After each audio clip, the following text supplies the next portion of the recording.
Okay, I got the last 6 bolts out.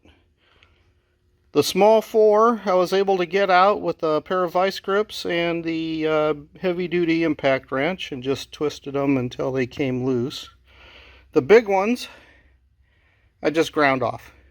Cut them off with the grinding wheel from underneath. Not without first drawing blood. I got a cut there and a blood blister there. But now the box is loose. So here's something that might interest some people. If you're trying to line up the wood on the box, the front one is actually tied to the brace that holds the step on. So one way to make sure everything gets lined up nicely is right there.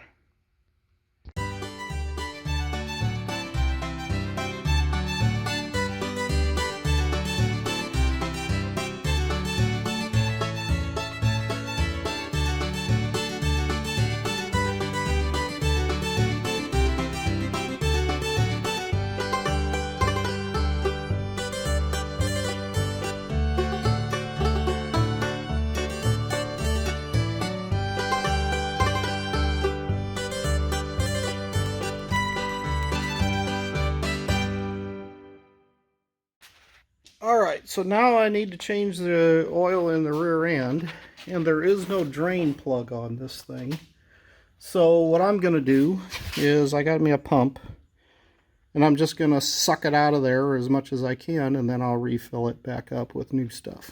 So stuck my finger in there. It's not too low. It's maybe less than a half a cup low. So it looks like everything is okay so far.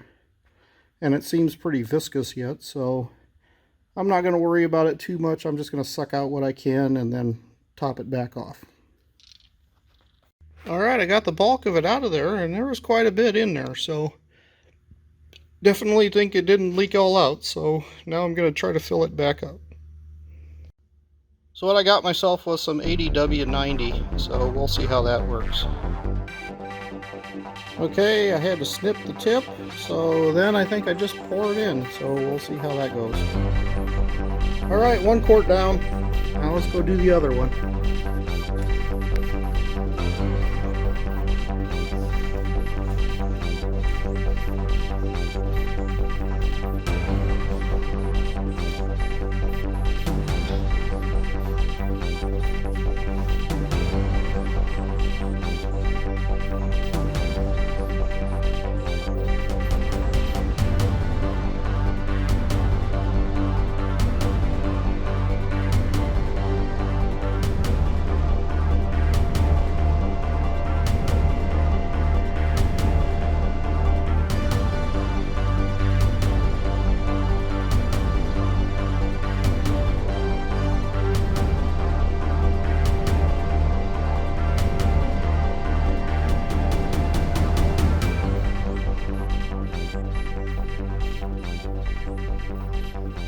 Alright, now I'm just pouring it in until it fills all the way up. It starts to pour out, then I'll cap it off.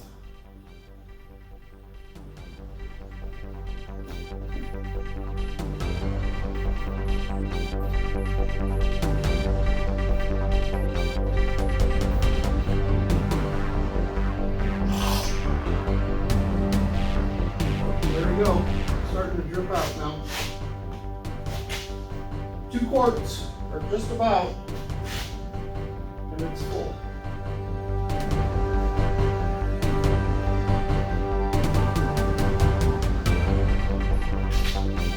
And use the adjustable wrench. And that task is done.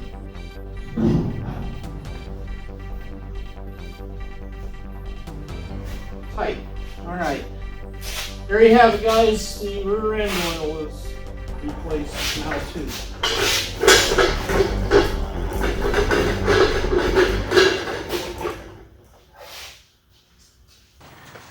Okay, so today we are going to replace the shocks. Finally got them in, and I guess step 1 is, look at how beat up that is. Don't know how that happened, but I guess so. First thing I want to do, put something on there to get that soaking, and then maybe look at the other side. Maybe get something on the other side to get that soaking. Looks like there's nuts on both sides.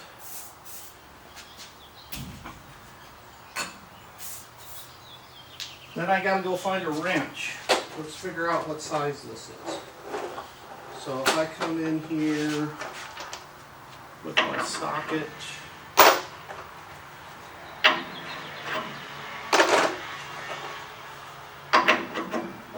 they appear to be 3/4 on the small side. Yep, 3/4 on the small side. And on the big side, they are, maybe that's one bigger? I don't know. No, more than that.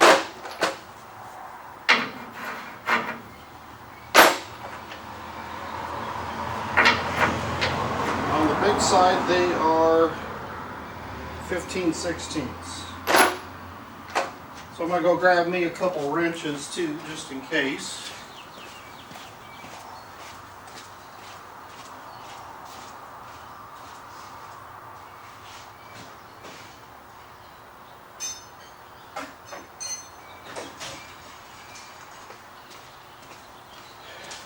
And then let's see if we can get these things off of here.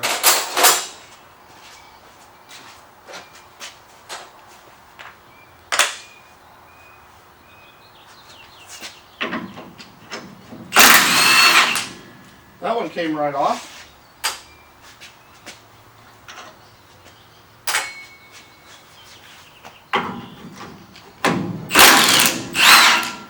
That one came right off. Good. So far, so good. Of course, I can't get the nut out. Come on. There, the nut came off. There goes the washer. Now let's see about the top ones.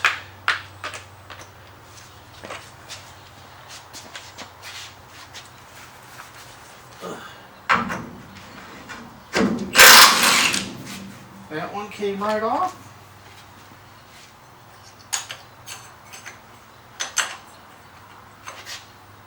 And let's hope the last one comes off easy too. And it did also. Good. So, looks like everything so far is going fairly decent.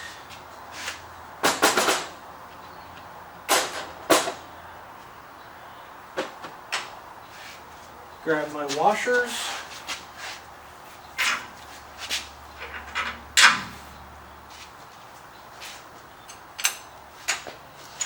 Now, how do I get these off of here? Crowbar? Hammer?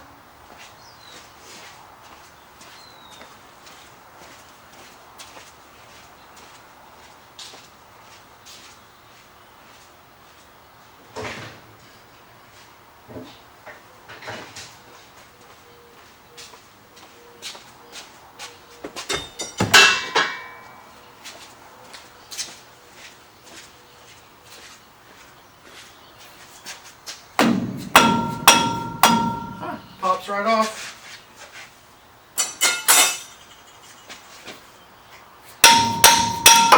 All right.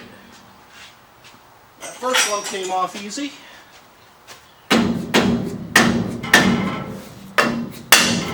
This one not so easy. Okay. Let's try a little pry. Ah, prying looks like it might work. Okay.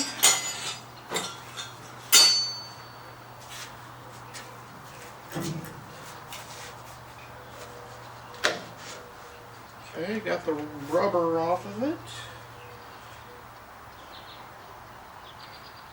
And there we go, a few whacks. Alright, let's go get the new ones and see how they work.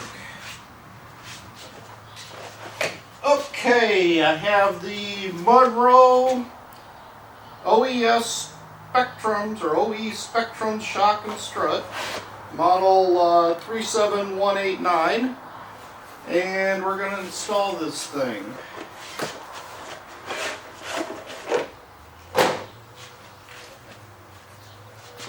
And I'm assuming you got to take the little blue thing off first. Put that on up top. Let that come out. Put that on the bottom.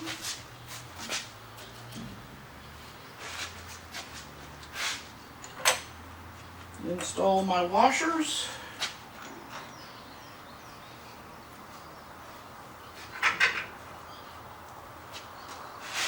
Install my nuts.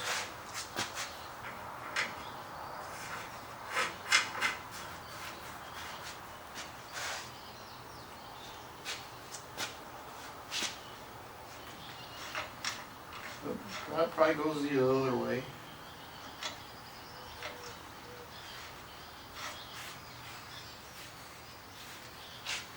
I don't think they come with any. Let's see. Nope, doesn't look like it. So washers and nuts, you better save your old ones. And then, let's just snug them back up.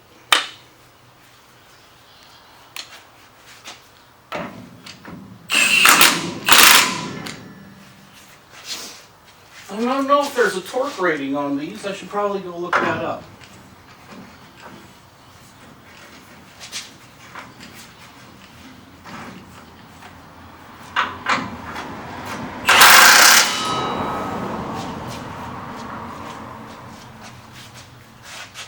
Right, it's on there. Let's go see if there's a torque spec on that, or if we just tighten them snug. Okay, shock absorbers description. The spring permits the wheel to move up and down with respect to the body and chassis. However, springs alone cannot provide as smooth a ride as desired because of energy stored in the spring during the rebound and compression. In an unrestrained spring, the energy is released suddenly, and the spring continues to vibrate for a period of time. The shock absorber is a device which provides damping of the spring movement and dissipates which would otherwise be stored in the spring. The shock absorber converts the energy of the spring into friction when the fluid of the shock absorber is forced to escape through a restricted passage or passages, causing the spring return gradually to its normal position, reducing the shock to the body. Dodge truck shock absorbers cannot be refilled or disassembled.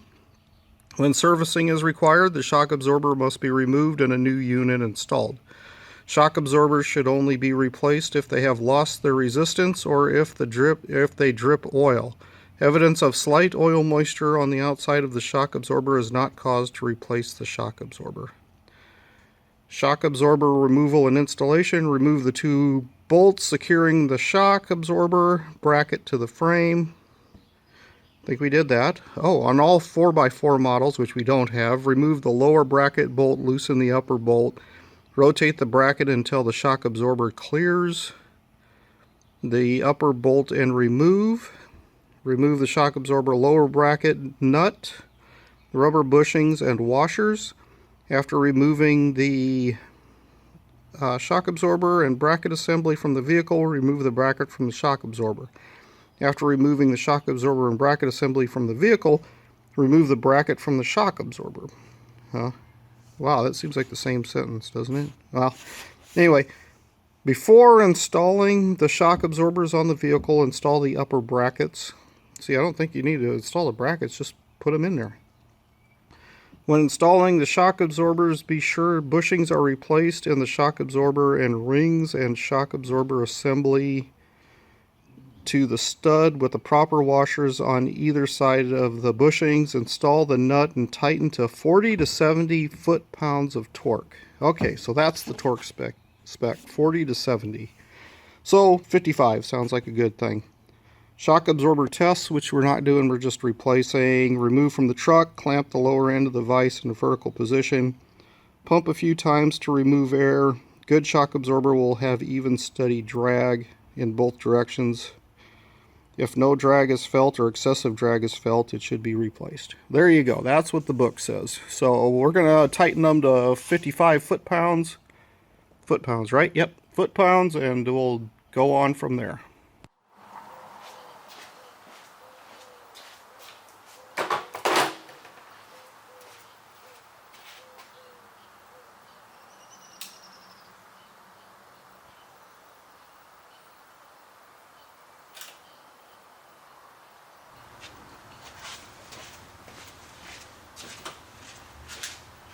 Okay, have my torque wrench set to 55 foot-pounds, which is halfway between 40 and 70.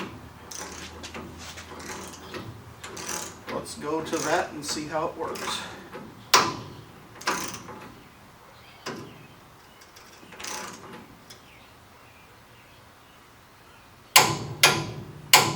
There's 55 on the bottom, and we go to the top. A little bit harder to get to.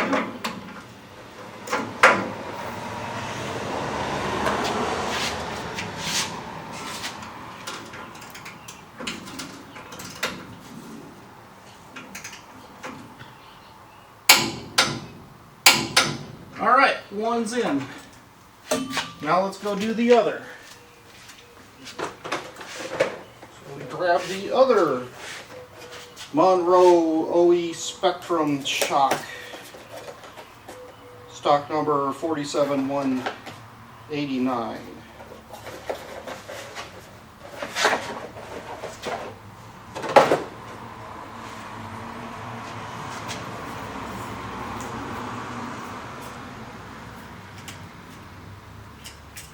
Take the blue loopy thing off. Put it on the top. There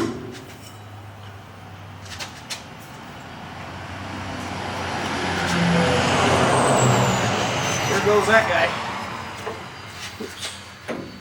Put it on the bottom.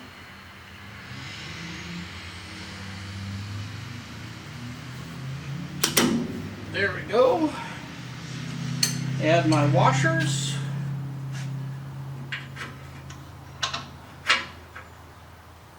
Add my nuts.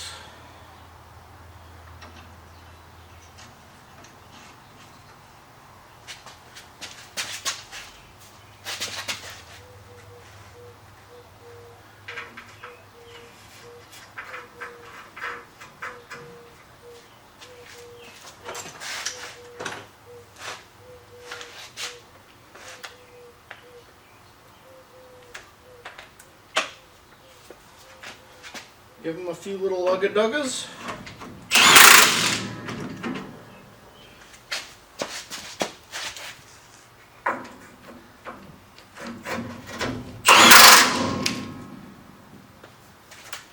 Come back with the torque wrench.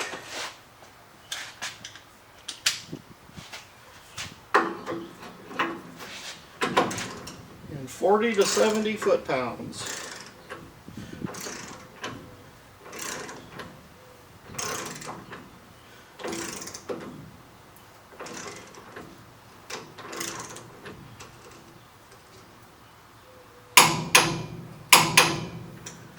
$55 on the bottom.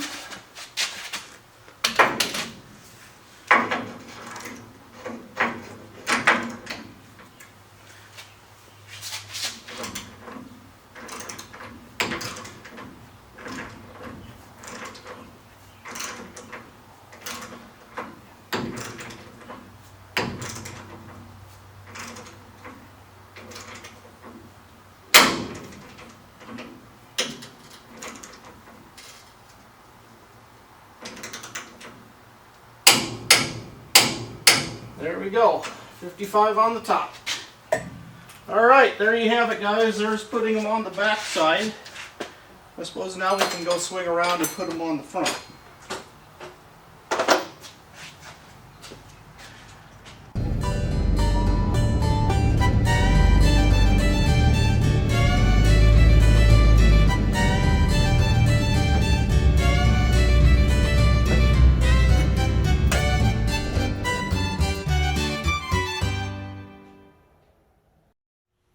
Okay, I'm going to give you a little idea. The shock bolt is right there. So getting those off is not going to be as easy on the front as it was on the back. Maybe here it won't be so bad, but up there it's going to be a bit of a pain to get to.